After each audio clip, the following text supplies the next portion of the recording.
Hi, it's a beautiful afternoon in my garden in Mildura, and I thought I would read you some stories from Italo Calvino's Mr. Palma, one of my very favourite books. I'll read you 7 over time. This is the first. It's titled The Infinite Lawn. Around Mr. Palomar's house there is a lawn.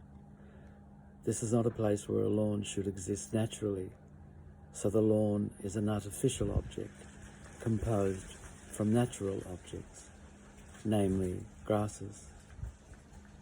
The lawn's purpose is to represent nature, and this representation occurs as the substitution of the nature proper to the area with a nature in itself natural but artificial for this area.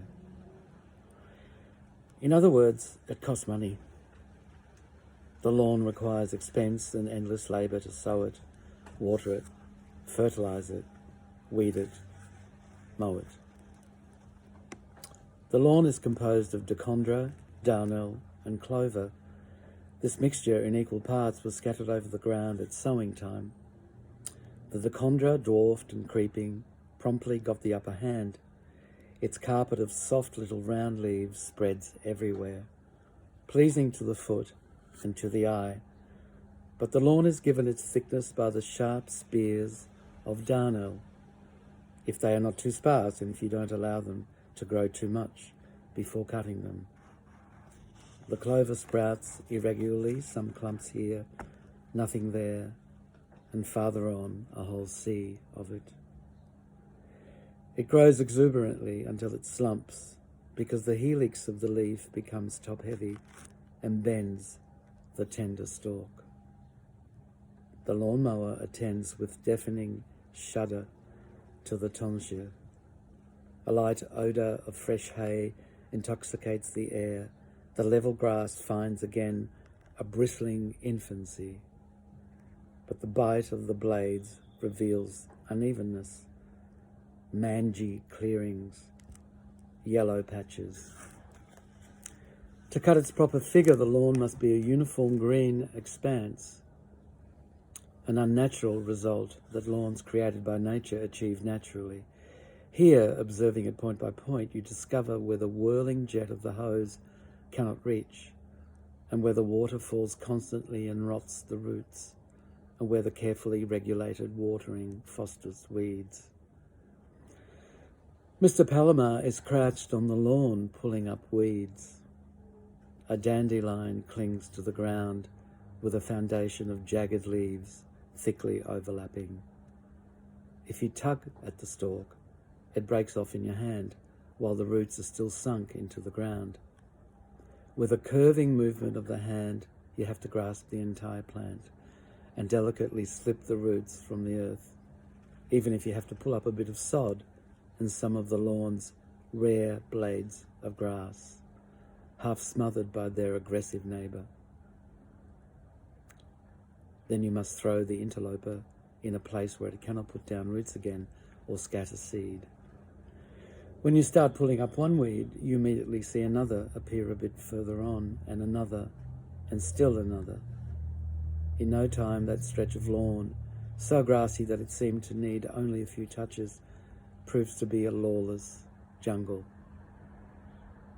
Are only weeds left? Worse. The harmful grasses are so thickly interwoven with the good that you cannot just thrust in your hand and pull. A complicity seems to have been established between the sown grasses and the wild ones, a relaxing of the barriers imposed by difference of birth, a tolerance resigned to deterioration. Some spontaneous grasses in and of themselves do not look at all maleficent or insidious.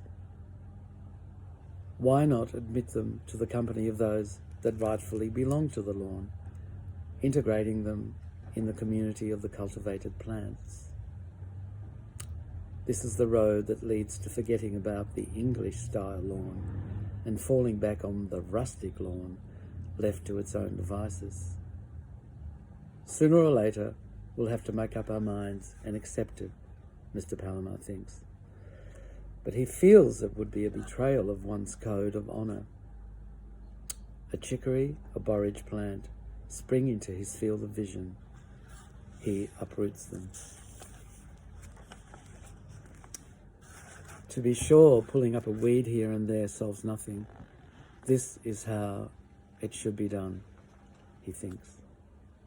Take a square section of the lawn, 1 metre by 1 metre, and eliminate even the slightest presence of anything but clover, darnel, or dichondra. Then move on to another square. No, perhaps not. Remain perhaps with a sample square. Count how many blades of grass there are, what species, how thick, how distributed. On the basis of this calculation, you would arrive at a statistical knowledge of the lawn, which, once established, but counting the blades of grass is futile. You would never learn their number. A lawn doesn't have precise boundaries. There is a border where the grass stops growing, but still a few scattered blades sprout farther on. Then a thick green clod, then a sparser stretch. Are they still part of the lawn or not? Elsewhere, the underbrush enters the lawn. You cannot tell which is lawn and which is bush. But even if there is no grass, you never know at what point you can stop counting. Between one little plant and the next, there is always a tiny, sprouting leaf that barely emerges from the earth, its root a white wisp, hardly perceptible. A moment ago, it could have been overlooked, but soon it will have to be counted. Meanwhile, 2 other shoots that just now seem barely a shade yellowish have definitely withered and must be erased from the count. Then there are the fractions of blades of grass, cut in half or shorn to the ground, or split along the nervation, the little leaves that have lost one lobe. The decimals, added up, do not make an integer. They remain a minute, grassy devastation, in part still alive, in part already pulp, food for other plants, humus.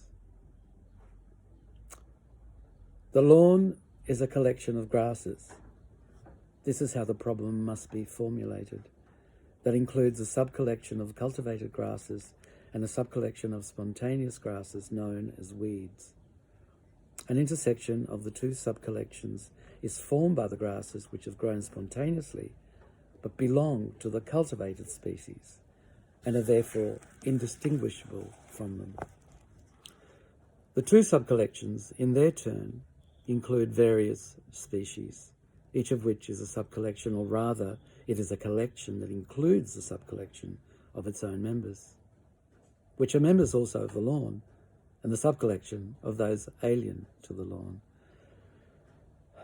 The wind blows, seeds and pollens fly, the relations among the collections are disrupted. Palomar has already moved to another train of thought. Is the lawn what we see, or do we see one grass plus one grass plus one grass? What we call seeing the lawn is only an effect of our coarse and slapdash senses. A collection exists only because it is formed of discrete elements.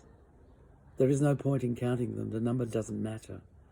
What matters is grasping in one glance the individual little plants, one by one, in their individualities and differences.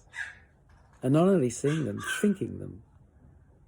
Instead of thinking lawn, to think of that stalk with 2 clover leaves, that lanceolate, slightly humped leaf, that delicate corymb. Palomar's mind has wandered. He stopped pulling up weeds. He no longer thinks of the lawn. He thinks of the universe.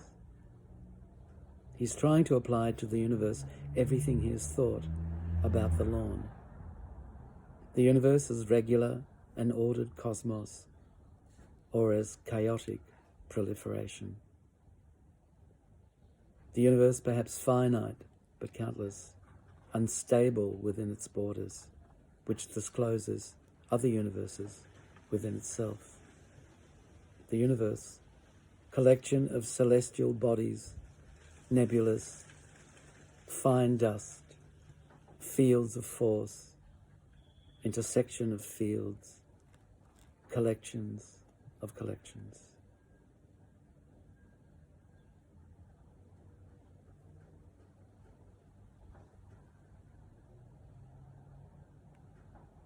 Cogent to the present moment is Italo Calvino. I'll read you another in the following days. Stay safe and stay at home.